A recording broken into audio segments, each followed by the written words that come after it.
jërëjëf Ndiaby tey ci présentation boobule comme ni ngeen ko xamee ki nga xam ne mooy honorable député Doudou Wade nekkoon njiitu groupe parlementaire libéral et démocratie ci assemblée nationale moo nekk suñu gan ci sorti ci dimanche gi mbokk yi dal leen ak jàmm ci seen émission maa ngi lay nuyu honorable maa ngi lay Ndeye Faye Ndeye Fatou. di la nuyu di nuyu ñi nga àndal ñëpp di nuyu waa Walfadjri di nuyu képp koo xam ne kii tey toog nga di seetaan émission bi nga tuddee nga xam ne moo tudd sorti wax nga ko ñu ngi nuyu ñëpp waaye nag sortie bi ñu door ci nag ak laaj beeg tontu bi sama laaj bu njëkk mu di lu jëm ci wàllu Karim Wade ak Cour suprême recours bi nga xam ne introduire nañ ko fa avocat yi geddati donte dàq nañ renvoyé nañ ko ndax geddaat bi avocat Karim Wade yi def du ñu wàññi chance am pour li mu jëm ci verdict bi ko CREI yi jox ñu wàññi ko. Ndeye Fatou maa ngi lay gërëm ci laaj boobu di dellu rek ci laaj ñu ma laajoon bii.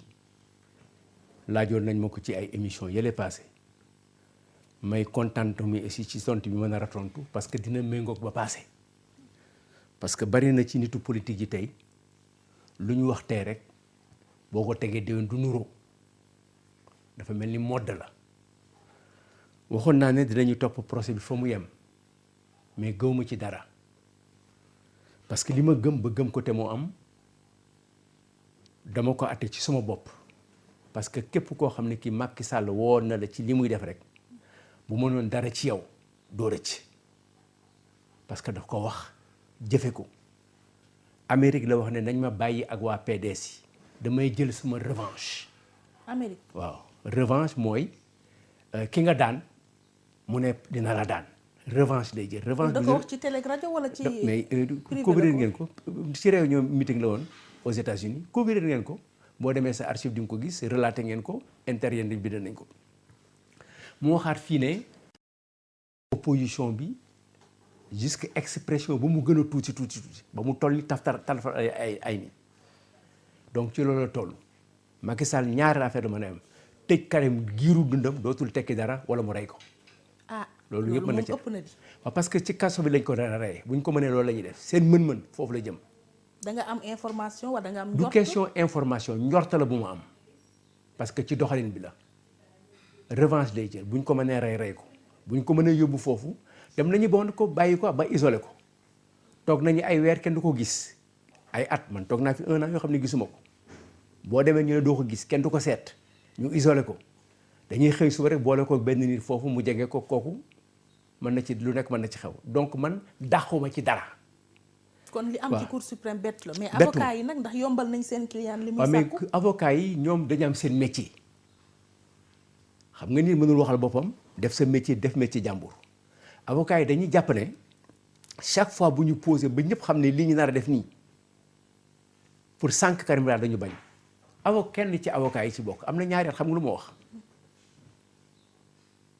dafa jël ay position politique nekk ci cabinet Mimi Touré jël ay position politique contre Karim Wade contre le PDS ne dañ leen sànq kooku la ñuy indi pour mu atte ko bi ci des am na ay yoo xam ne yu bari yu am ci procès bi ba fi mu toll nii lu normalul la te nag am na ay kuréel yoo xam ne yi ñoo gën a kawe Sénégal wax nañu ne atte bi ñuy atte Karim Wade bi ñu ko téyee normalul mooy groupe de travail travail dafa mel ni rek ñu ne la sëriñ sàngam nee na nangam après ñu ne la hadiisu yonente bi wax na ne du loolu ñu ne alxuraan ne du loolu yow nga bëgg a téye di sëriñ bi téye foofu lañ toll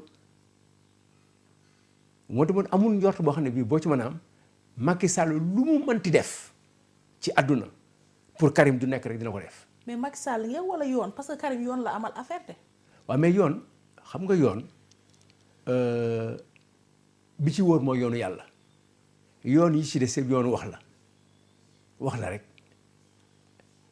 juge bi. da koy neex mu def nangam mu naqari ko mu def nangam bu fekkee ne dafa nekk koo xam ne seetul diggante ak boromam mais lii rek yi mën a jur te CREI yi ci boppam dañ ko bind pour loolu CREI yi defaruñu ko pour mu àtte dañ ko def pour mu jël ay nit pour tëj.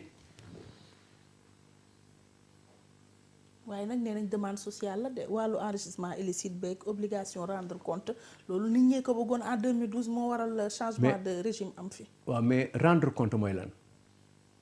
maanaam lañ la dénkoon saytu bi. waaw ki la ko dénk mooy kan ki la ko dénk laaju ko ki la ko dénk saytu na ko pare kay ñan ñooy saytu inspection générale d'État mooy saytu Ndeye Fatou saytu na gisul dara Cour des comptes saytu na gisul dara am na ñu saytu woon ci ñoom ñu gis leen bàyyi nañ leen parce que dañuy ànd jeeg Macky Sall loolu kañ gis nga ko dem nañu ba ñoom seen bopp jàpp nañ ne tey Karim li ñu ko teg amul.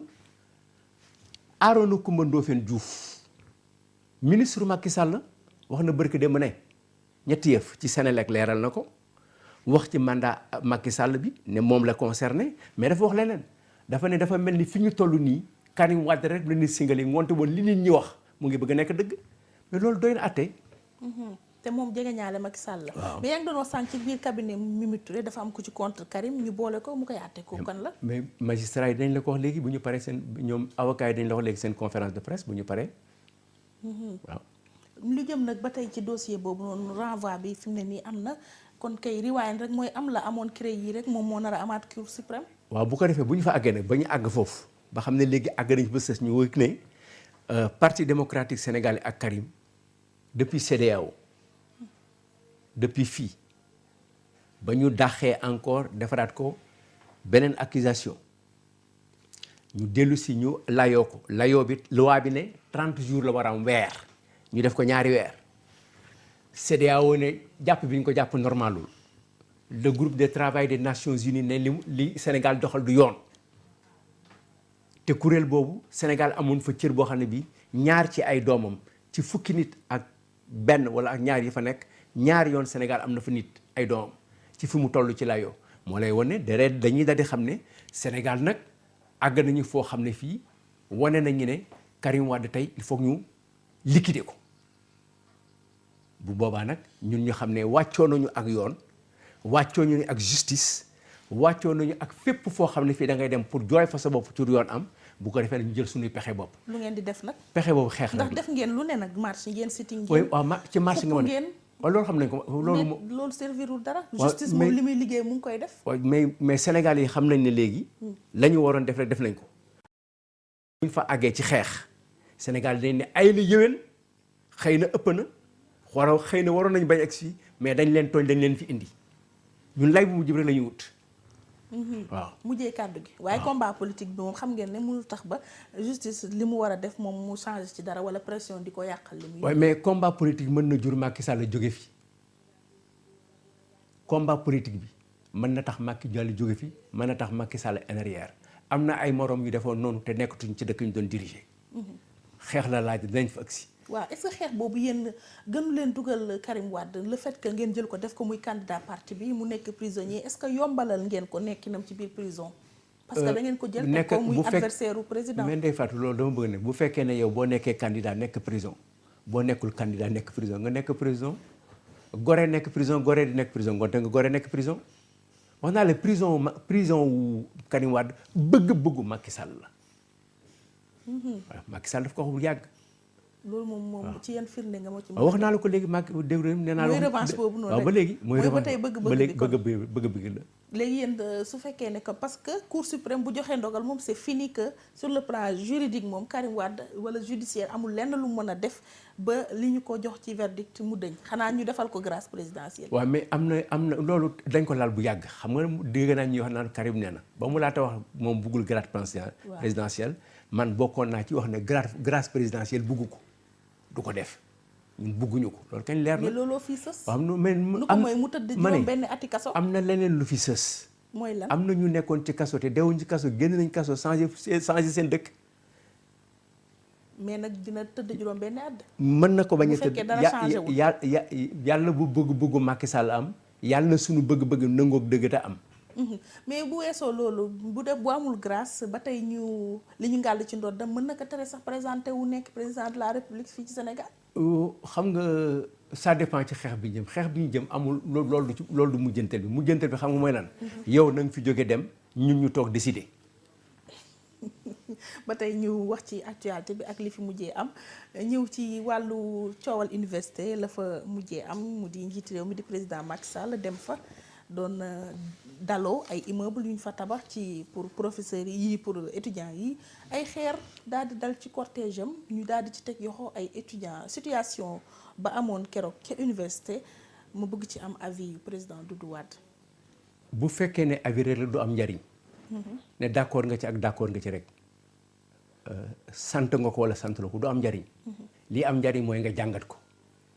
lan moo ko indi lu tax ñu agsi fii amul benn dëkk benn nit buy nangu sax sa noon di romb di dem nga sànni ko xeer waxutuma la ak président de la république est-ce que loolu leer na.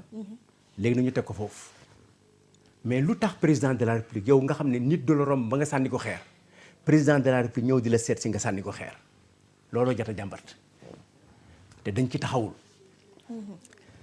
d'abord ci ñëwam bi Sénégal yi war nañ xam ne bu ñu nekkee mois de janvier février bu asamaan si lëndëmee Dakar mën nga bañ a yaakaar taw mais boo demee ba mois de juin nekk Casamance Kolda wala Vélingara mu xiin ba lëndëm loo dof bu la xeeñul it parce que nawet day xeeñ war nga xam ne nawet egsi na Macky Sall dafa toll ci nawetam boo xam ne bii fu mu jëm lu mel ni mën na ko dal.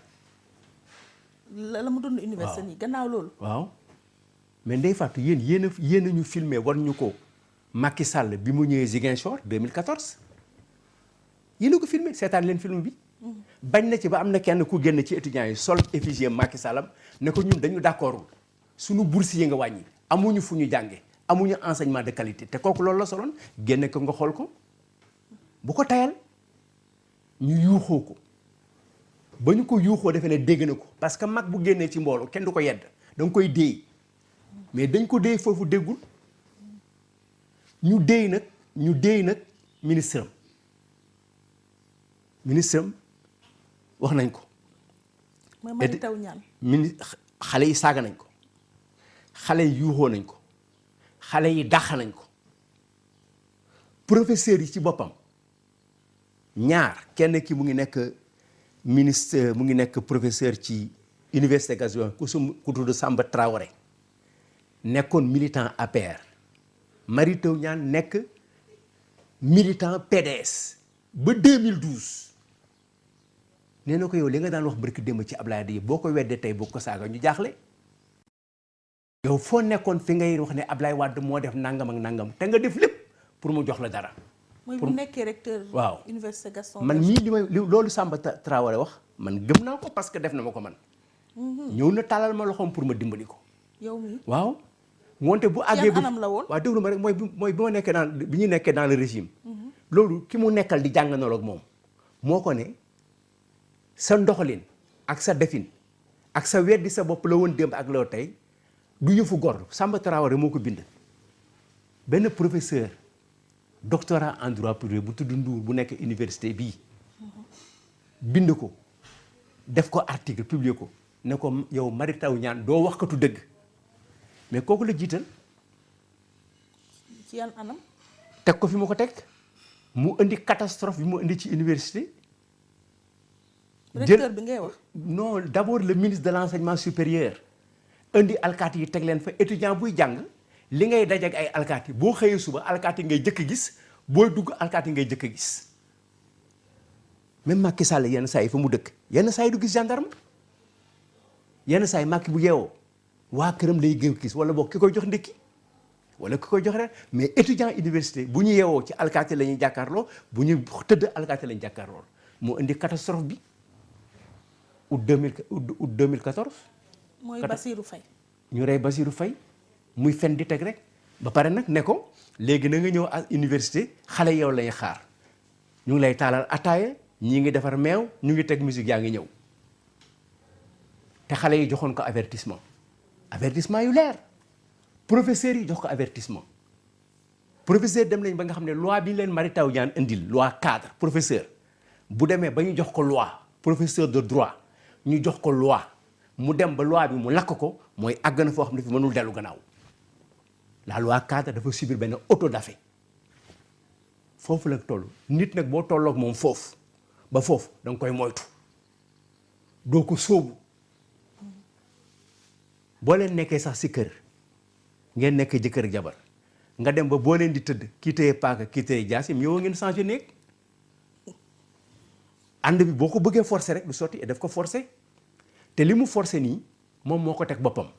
président Macky Sall. waaw ñoo mérité ñaan def ko ci. le directeur di ko yokk ko parce que le secrétaire général du SAS xam nga lu ma wax. mu ne directeur COUD moo politisé arrivé Macky Sall dem na ba dajeek ay jigéen ak ay góor yu jëge njum gis ngeen ko.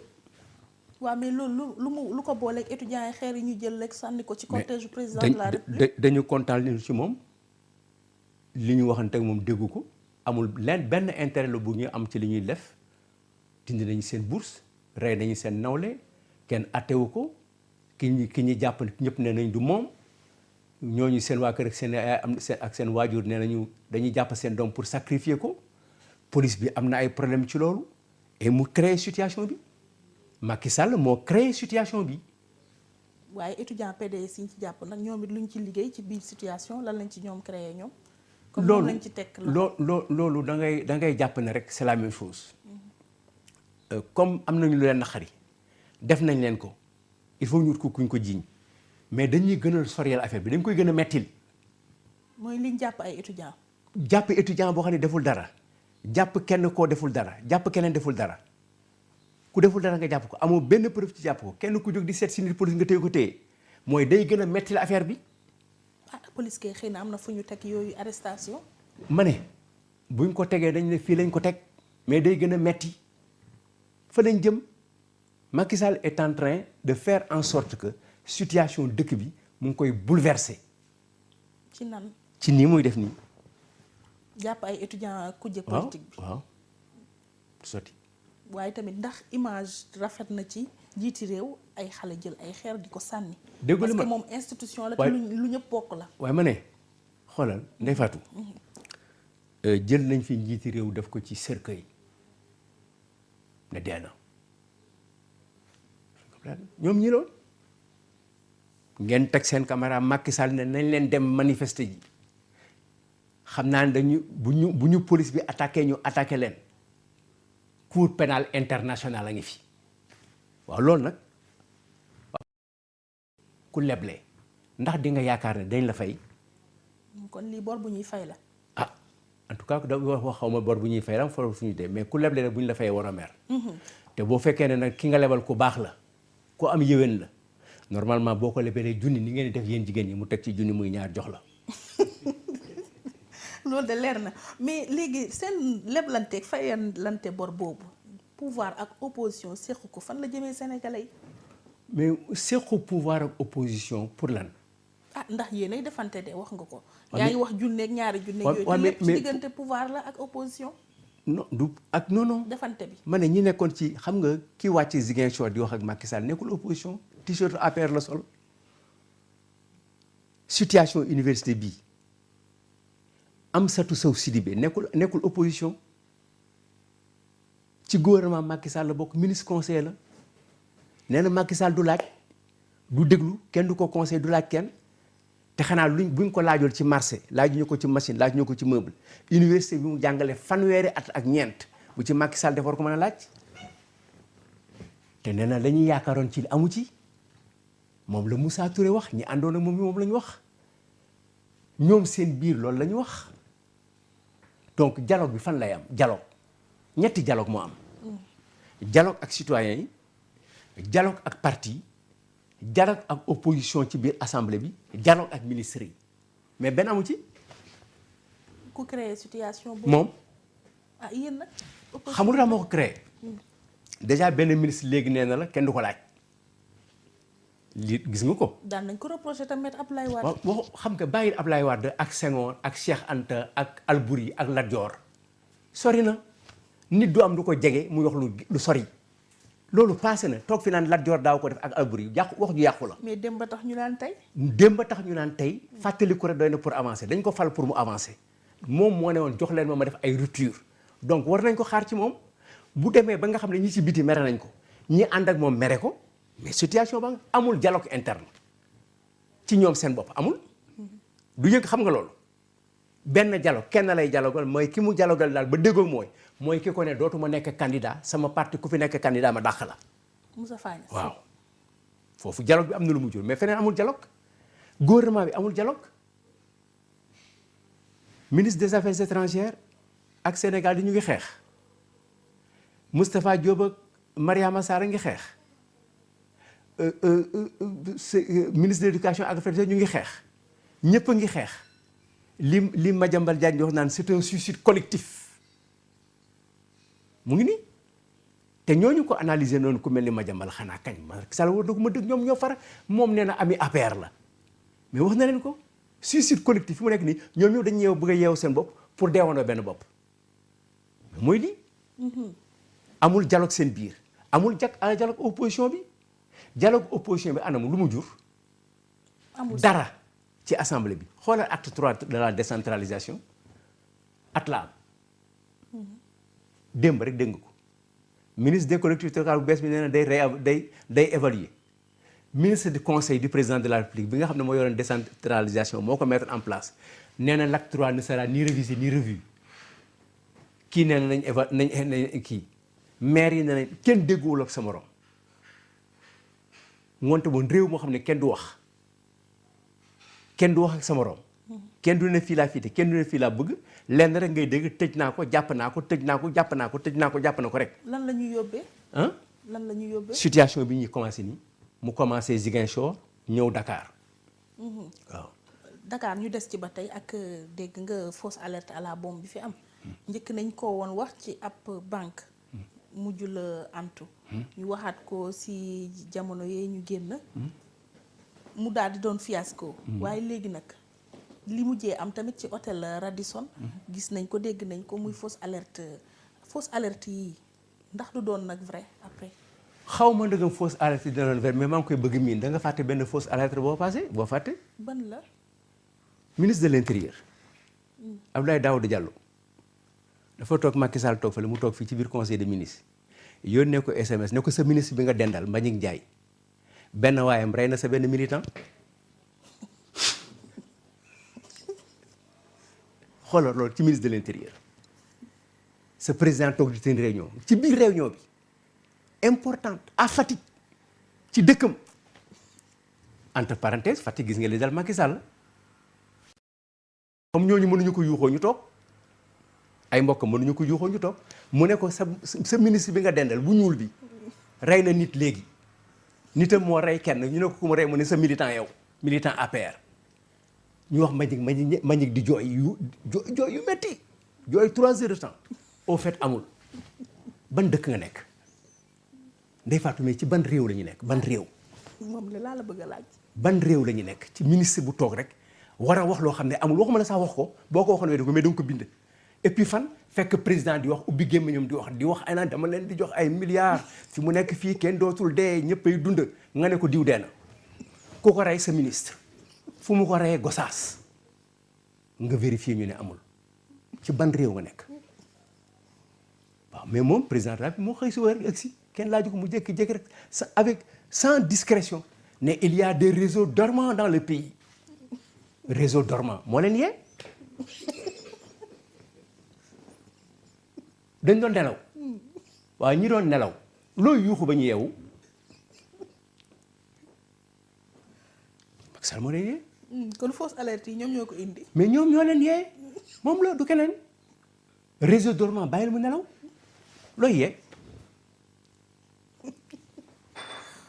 mais nag war nañu xoolaat nag bu baax parce que.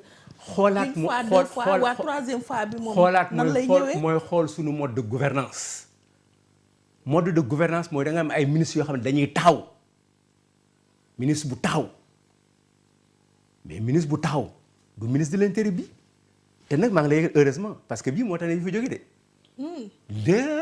bu jëkkee bu fi toogoon nga waaru. Mbaye Ndiaye. yaa ko tudd. bu fi toogoon. non du benn sax moo tax ne kii. parce que kii xamee na xorom ak suukar. kooku ban problème la amoon. dafa compliqué.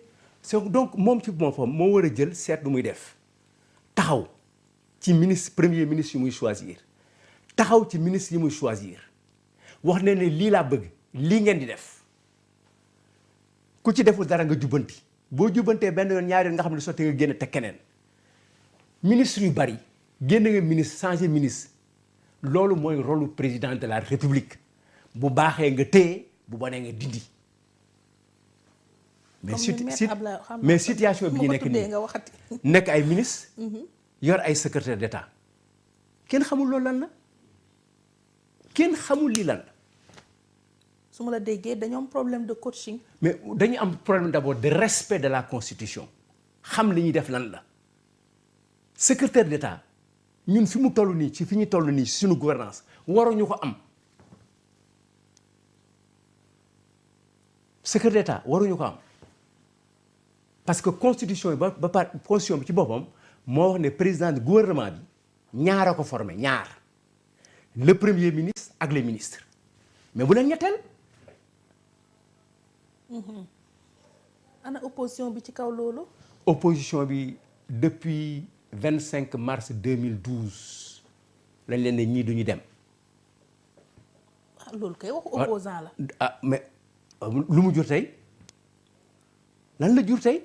ndax laajul tam ngeen am dépassement ba bu ngeen gisee. mais nguur gi seen jëm du foofu ngeen ne leen du. mais dépassement bi am nañ ko wax nañu.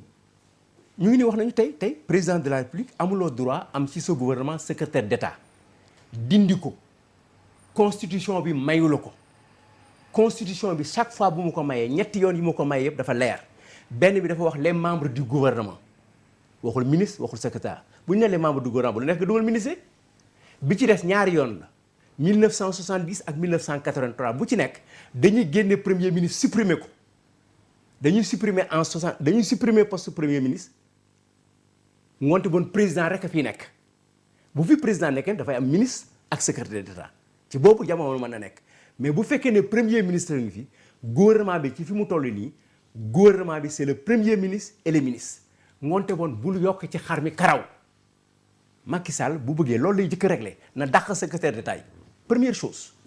bu ko deful du sotti. jàppal li ma la wax nii. ñu ñëw nag ci opposition bi ak seen parti PDS mois d'août bi sax da ngeen ci def seen anniversaire waaye nag dafa mel ni PDS ba woon ak bii. dinaa ci tontu waaw allez-y vas-y. waaw PDS ba woon ak bii du benn ndax fi mu toll nii yëngu dëgg moo am ci seen parti rawatina bi ñu defaatee beneen gouvernement bis bi Maître Abdoulaye Wade ku nekk mu jox la ay fonction yooyu ba ñu bëri ci presse bi ne dafa jaawale ne yéen nekkatu leen au pouvoir parce que yii façon poste yi mu séddale xamuñu fu ñu koy exercer PDS tey jii nekk mi fi nekkoon ndax léegi nii PDS bu tasaaroo moo am. balaa may tontu loolu dinaa la wax lan mooy yóbbu Macky Sall ci loolu ci université bi. dañ ko ne défi la. c'est comme terre bi moo jógoon rek ñu ne naa am défi man daal tey war naa mën a daan Bombardier daal ma ci sóob ñu ne ko foofu benn président de la République mosu fa dem. loolu da la ñuy wax ñoom waaw boo fa demee défi la. surtout campus social bi. campus social bi laa lay wax ne Abdoulaye dem na fa en tant qu'opposition dem na fa en tant que président de la République. président kay moo tax ñuy wax. président de la République dem na fa en tant qu'opposition dafa am rendez-vous politique am rendez-vous académique ci université moo tax ñu xaajale campus social ak campus pédagogique. 93 def na fa en tant que membre de l'opposition mais 2001 jaar na fa dem na fa. buntu kudd la. ah boobu début bi la woon boobu. gars yi lan mooy début ak fin waaw du moom mu ngi nii xaar fin di fa dem Abdoulaye dem na fa début yàgg na fi moom mu ngi nii si fin am la nekk di fa dem. ngoonte amul début ak fin dem fa la rek dem na fa en 2001 en campagne législative dellu na fa pour des raisons économiques dellu na fa inauguré Lucas 2 dellu na fa c'est-à-dire que Macky ñu ko wër dañ koy fen duñ ko wax li nga xam ne moo am et boo nit nag kilifa bu fekkee ne da nga ko wax loo am lu amul ba mu jàpp ci moom ba jàpp ci dëgër ci pour liggéey ci mais ngoonte fu mu taxaw moo dëgërul bi ci des ñu dellu ci Sénégal parti démocratique sénégalais amul benn parti boo xam ne bii ni nga mel 2015 noonu nga meloon 2005 amul benn nit boo xam ne bii totalement ni nga mel identique en 2014 noonu nga mel 2015 parti day soppeeku. waaye bii de dafa métti. ndax départ yi waxatuma ko waaye ñi fa des nag fi ne ñaari. xam nga fronde bi. nañu wax nañu wax départ bi moom buñ ci wax. xam nga tax départ bi passé nañ ko mooy 2012 jot na. ñoo mari taw ñaan yi nga xam ne Samba Traoré nawleem ci jàngale taxaw ne ko doo wax katu dëgg ñooñu passé nañ leen ñooñu àddina leen di yar ñii dem ñu dàq leen damay dem appel ñu ne la bul ñëw nga ñëw ñu saaga la ne la boo ñëwee ñu def la noonu nga toog ñi dem ñëw dugg pare naan président de la boo defee 7 ans dinaa la ma te soog a ñëw gars yi ne kii ndax wér na ñu balee ko ñooñu andi est-ce que déggati nga leen du ñu jariñ foofu kenn du leen jariñoo foofu parce que jaruñu wóolu ñoom ñooñu ña fa ñu dem kenn jaru wóolu transhumant yi waaw du ñu benn parce que transhumé ñëw Diourbel ñëw Mbacké nekk fa APR mënu fa nuroog Moustapha Cissé Lo dañu waxante dëgg rek gis nga dëgg bu waxee moo tax ensuite ñooñu ngay wax noonu mais nit dafay am nawle bu ko gisul mu wër ko ana Ousmane Tanor Dieng ak Khalifa Sall ak Aïssata Tall dafa tax ñu feebar toog PS wala taxul ñu dee mais la ñu fay xaar yàlla dina leen fa fekk ñun ñu toog fii PDS di xaar dañu ñu fekk ñoom dinañu fekk si waat fii les amis de machin les amis du dara. club des amis de Macky Sall. Oui, mais ils sont club des amis de tout le monde ils seront le club de nos amis dans quelques instants loolu moo rafetul politique dafa nit dina tàggoo dina bàyyi mais day am raison mais yoratuloo daal dem na boo yoree ma dellu si baax na donc PDS amul problème boobu. PDS am na ñu fa destiné doxalin bi neexuñu te dañoo bëgg ñu changer ko nu mu gën a gaawee. mais c'est normal.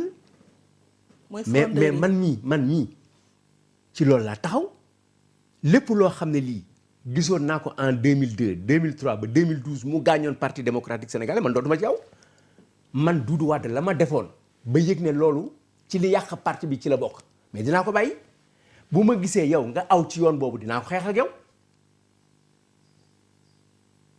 ci la dëkk mais naka lañ ciy xeexe est-ce que damay xeex ak moom damay xeex ak Tafsir Thioye ci loo yëg yow du ma ko def dinaa xeex ak moom ci biir néeg dinaa xeex ak moom ci réew ñu toog wax ma ne ko lii du yoon donc lii nañ defaraat parti bi nañ ko seetaat nañu àndaat refondation nañ seet nuñ ko gënee mais loolu lu war la lu war a nekk la ndëgam kër la ñuy toog ñaari at yëpp di seetaat wala mu am gan ñu seetaat toogaay yi waxtuma la ak parti. su ma la déggee kon yow frondeur yi mooy Modou Diagne Fada ak ay ñooñam li ñuy laaj yow ànd nga ci ak ñoom. dama lay wax ne bu fekkee ne defaraat parti bi seet nu muy doxee naka la ñu war a amee parti bu méngoog suñu jamono bi ma koy def di ànd ak ay nit di ko def boobu temps Modou Diagne Fada d'accord ci ngoonte man bu ma ci fekkee dama ciy ànd ak moom maintenant naka lañ koy defee. mais Maître Wade nee na amul lu ñuy changer ci parti bi. noo waxuloo loolu. loolu leen wax di ci conférence de presse ba ñoom Diagne Fada jóg dem fekk ne. ma ne tuumal nañ leen ni xaalis dañ leen ko jox ma ne yaa ngi ci reportage bi sama dafa leen ne li ngeen wax am na lu defin bi d'accord ma ci dégg nga ko yéen yaa ngi toog ñu ngi toog que leer na. mais yuuxu nañ ko ci biir te kenn wuyuwu leen kay ñu génn ci biti. mais xam nga yuuxu ci mais après léegi lu ban njariñ la am. PDS xaaj na ñaar. PDS xaaj na ñaar góoma ko man góoma loolu man góoma na PDS xaaj front bi pour yow fii lay yem. mais góoma loolu. balaa jeex kay ñaari parti mooy jóge ci PDS. waaw ba ñii ànd ak Maître Wade ñii ànd ak Modou Diagne Fada. non moonte woon ñaari parti jógewuñ ci PDS dafa am ñoo xam ne loolu man balaa ma koy wax gis ko pour kenn ci ñoom ni jóge ci parti bi dem ci beneen parti man mënu ma gëm loolu. ñoom Fada ma ne man gëm naa ne Modou Diagne Fada est assez intelligent ci ni ma ko xamee ci parcours politique am du jóge PDS pour dem ci beneen parti. mais ci biir xam nga lu tax. ñoom xajuñu fenn. xajuñu fenn c'est-à-dire. xajuñu ci beneen parti ñi dem ba intégré rek ñoom mun nañ ko def. ba ma ne xajuñu ci beneen parti ku jóge PDS doo xaj ci beneen parti. lu tax nga wax xanaa créer sa parti mais xaj ci beneen parti kenn daf leen attanul. xoolal li ma la wax xam nga jigéen bu nekkee ci kër sëy fa lu yàgg am fa téeméeri doom ak téeméeri sët takk ko sëy ak moom ñetti fan du yomb la mu gàddoo bari ñoom la ñu gàddu li ñu yenu ci valeur li ñu yenu ci li ñuy bañ li ñu yenu ci façon mu def li ñu yenu ci li nga xam ne ak xam-xam bi ñu àndal ki ñu àndal ak waxtu bi ñu def ak moom mënuñu nekk ak keneen ñi génn ñëpp ñi si ñu bari xam ne nañ mënuñu dem feneen dañuy former seen parti moom la Souleymane def moom la Pape Diop def moom la Balde def moom la keneen def Fada xajul ci parti. kon créer parti nga gis lay def. non waxuma ne da koy def dama ne. ndax ni muy doxalee moom génn moom la ñuy jëm. non loolu man gisuma ko xam nga man gisuma loolu. mais gëm naa ne xajul APR bu demee foofu regretté ko. waaw mais ci seen biir groupe bi amoon nga ci coow ak kenn Mamadou Lamine Keita. mais awma coow ak Mamadou Lamine Keita.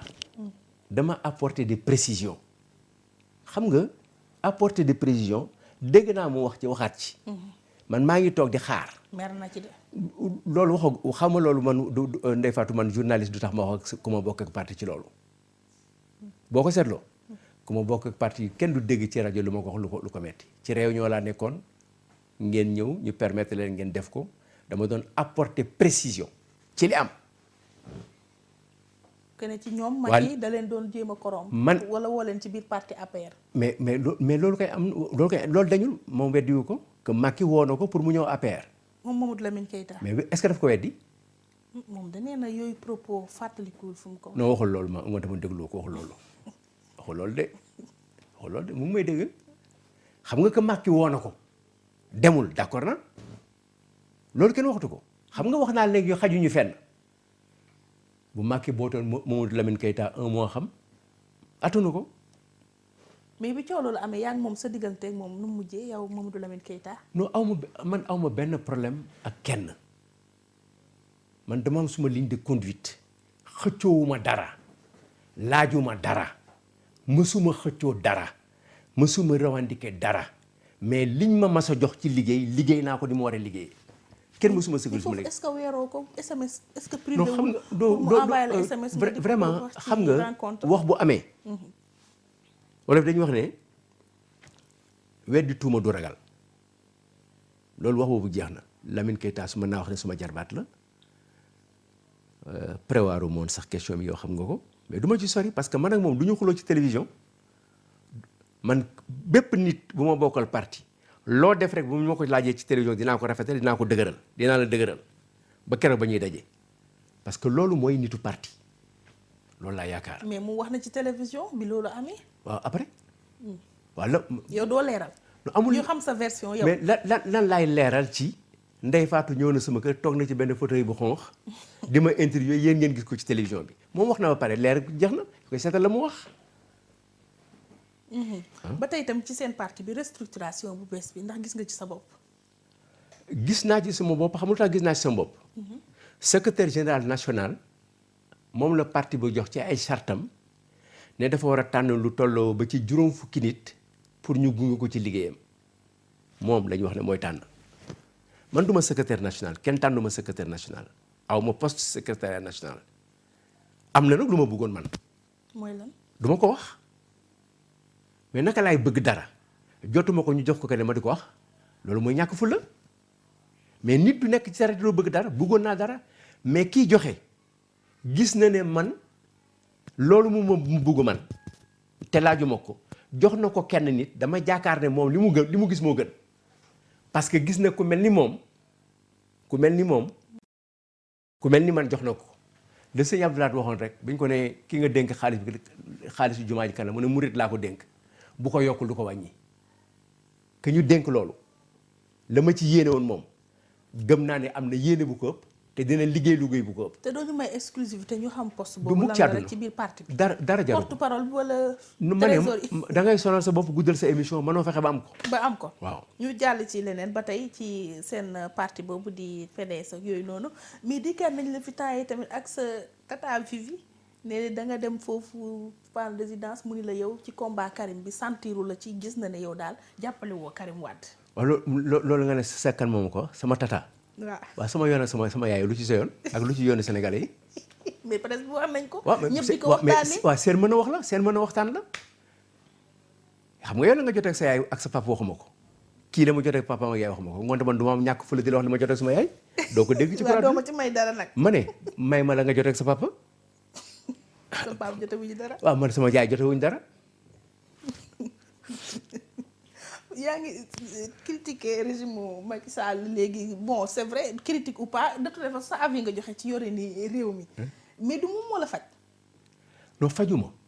xam nga fajuma daf ma defal teraanga mais mën naa wax ne faj na ma parce que la ma faj li ci jiitu samay doom la samay doom. ñoo ci jiitu bu dee politique aussi ci ñiy politique am na ku ko jiitu Khalifa Sall ko ci jiitu. avant que moom muy réagir. mais moom fekk na ko mu tëkki Abdou Aziz Tall def na lu nekk pour jël sama dossier pour yóbbu ma France xam nga loolu yéene la waaye nit koo xam ne que yow da nga feebar mu jënd garab jox la pour nga dund même boo leen di xeex ëllëg mais kooku yéene la nga dund waaw nga ne nag bu ma ñëwee du ma ko gërëm du ma ko sant ci jëfam mais man bu ma ko defee nekk leneen dudul nit. moo dama ne loolu la tata Vivi mere. oh mënoo gis nga loolu wax naa ne ñi jiitu si man sama mbokk la gis nga man lu ma am fi mu nekk nii fi ma toog nii bu moo ne woon ne dama soxla nangam léegi nii ci xaalis lu Ablaye Wade am ci poosam dina ma ko yónnee bu ko amul dina ma demal nga seeti Viviane bu ko yoree mu jox la ko moo tax man aw ma soxla boobu waaw aw ma soxla boobu donc Macky Sall daf ma defal teranga bu ma defalee teranga ma def ko te teranga boobu moo defal d'ailleurs moo tax sama gémmiñ ma tëj ko juin ba janvier wallahi azim bi ma ñëwee juin ba janvier am na ñu mu jegee ñu ko xam wax naa leen ko. lu tax nga noppi ci loolu. oui parce que balaa ma doon wax dara ci li ma gis ni réew mi doxee ma gërëm ko ba pare mais ku gërëmul xarab politique du affaire noonu affaire waxante dëgg la te loolu su ma diggante moom daf ci xaj bu ma toll woon man fi mu toll ma defal ko loolu parce que suñu diggante loolu moo ci nekkoon bu fekkee ne liggéey rek la ca ba muy liggéey moom Macky Sall mu ngi may dégg man ku ma nawoon moom nawoon na ma parce que xamoon naa lan la bëgg ma def ko xamoon naa lan moo koy sonal balaa moo ëgg ci moom ma baare ko mu may dégg moom amul nag benn président assemblée nationale boo xam ne bii liggéey naa ak yow même dans le privé ñi ma liggéeyal ku ci nekk naw nga suma liggéey. mais bu muy jógee assemblée moom déggootu leen woon ndax li ko fa jëlee yow ci ñi ko voté nga bokk. mais ñu jiitee projet de loi bi nga bokk. mais gisoo moom voté woon li fi teg Ablaye Wade xeex na li fi Ablaye Wade ñëw bu fi te xeex na ñi ko fi génne àdduna doxe noonu dañu jubawul woon ci kaddu dañu jubawul ci yoon mais moom xam na li ma def moom xam na ma man xam naa ko. ñun nag ndax dinañ leen. moom non jaru leen ngeen def parce que lu am na loo xam du dem. moom Macky Sall ak man ak moom ak Ablaye Wade ak Pape Diop ak Babacar Gueye ñun juróom xam nañu moom xam na man xam na. waaye ñun nag duñ xam. non yéen jarul doo leen xam parce que du seen yëf. mais yéen juróom daal yéen xam ngeen. lépp ci seen kanam la xewee. donc Macky Sall jàmm moo dox suñu diggante teranga boobu moo defal nag dafa important pour ma ñoon ko wax. am na sax lu ma ci dégg dafa def nangam def mais c'est que ñàkk xam la ñàkk xam àdduna ak ñàkk xam ki ngay waxal la. maanaam loo ci dégg. dafa bari dañ lay critiquer xam nga dañ ko jënd nangam loolu da nga koy dégg bés bu nekk mais yow yaay wane ci sa yoon rek ne weesu nga loolu surtout bu fekkee dafa am foo dëkk comme ni ma la wax léegi man fi ma dëkk fi ma juddoo ci collectivité bi ma nekk bu dul foofu waxuma la sax waalo géeg jikko waalo bi jikko gànjool bi waxuma loolu mais surtout fi ma dëkk nii ci Ndakaaru am na loo xam ne bu ma ko defee rek ñu bari dañ ma jéppi damay xat di nga dox di dawal sa oto mais da ngay xat. Assemblée nationale boobu nekkoon nga njiitu groupe parlementaire bi foofu noonu ba sax règlement intérieur bi ñu fa changé ni soppi ko yow ba fa nekkoon bokk nga si ñi nga xam ne ñoo porté woon texte beeg yooyu noonu mais ma jël ci rek quelques points muy groupe parlementaire bi changement yi ñu ci def 15 yi ne loolu moo nekkoon normal bi xëy na Maître Abdoulaye Wade moo ko changé woon waaye itam mandat président bi ñu yóbbu 5 ans yow ban jàngat nga ciy amal. waaw d'abord il faut nga éclaircir ci parlementaire bi 15 yi. dafa am benn professeur buy jàngale bu tudd Ismaïla Madior Fall. dafa juum. ah oui waaw dafa juum bu metti ci lan la juum. parce que moom dafa wax ne principe bi pourcentage la woon am na lu ko Babacar Gaye tontu mais du ma ko tontoo noonu parce que Ismaïla Madior man ko fonk la parce que am na ay xam-xam yoo xam ne bi ma koy am man ci moom laaw suma ba léegi maa ngi ci njàngam mais dafa juum. 1963 premier règlement intérieur après ordonnance bi dafa wax ne groupe parlementaire bi 20 lay doon 20 ñu dem ba 83 ba 78 plutôt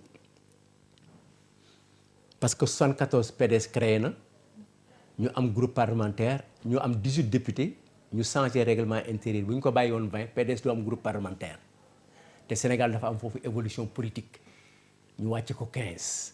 xanaa ngoonte principe bi du pourcentage te 1960 ba 83 23 ans la 23 ans yoo xam ne kenn tuddul pourcentage Abdou Diouf bi mu ñëwee en 80 ubbi parti yi déclassé les 4 courants ubbi parti yi dafa ubbi fii tëj fii dafa ubbi multiparti intégral tëj assemblée ne léegi pourcentage la ku amul le 10e de l'assemblée doo am groupe donc loolu 83 la am 2000 17 ans la mais 17 ans 23 ans ko ëpp nga jël nag 2000 ba 2015 muy 15 ans 15 plus 23 du 38 moo ëpp 17 ngoonte principe bi nombre la te 2001 bu fekkee ne dañ yemoon ci pourcentage coow li day bari ci biir assemblée du am opposition te opposition bi nekkoon assemblée en 2001 Sénégal mënatul am opposition bu mel noonu parce que ñetti groupe parlementaire moo fa nekkoon mais amul benn responsable bu parti politique kuy diriger parti ku nekkul woon ci biir assemblée bi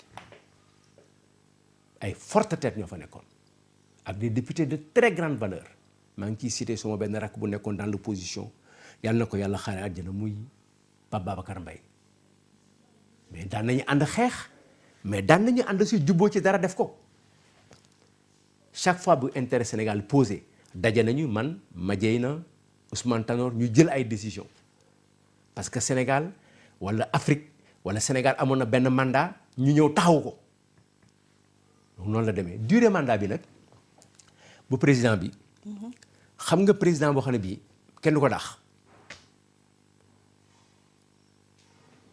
mu yore xaalis boo xam ne kenn du xam fan la koy def ñu ne Cour des comptes du ko contrôler du def marché nga bàyyi ko pendant 5 ans li muy jur baaxul.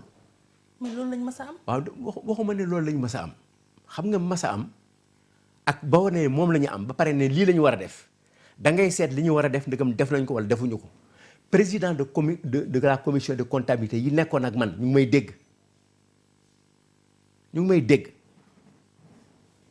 booy bi nekk Kolda Gallo Ndiaye may dégg woo naa leen ne leen mais yéen pourquoi doo leen def seen liggéey pourquoi vous ne contrôlez pas la comptabilité de l'Assemblée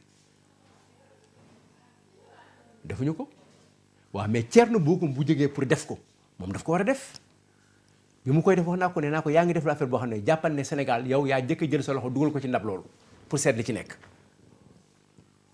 président boobu kenn du ko bàyyi 5 ans mais président boo xam ne dañ la toogal 5 ans at bu nekk ñu natt la seetloo bu mu di sekk at bu ñu ko nattee voix yi mu am mooy ëpp voix daaw yi te opposition baa nga foon Mbaye Niang may dégg mu ngi ci assemblée bi Mbaye Niang laaj leen ko ndëgam assemblée bi Mamadou Seck nekkoon ak Macky Sall gënul assemblée bi mu nekk da ngeen koy laaj nekk en toute franchise ne ko dañu bëgg nga wax ngir yàlla ñaari assemblée bi boo ci doon tànn ban moo gën laaj leen ko. pour yow 1 an yi moo gën 5 ans yi. parce que ci la ñuy permettre ñu nattaat la xam nga li tax moo gën. ñoom sax moo gën ci ñoom de.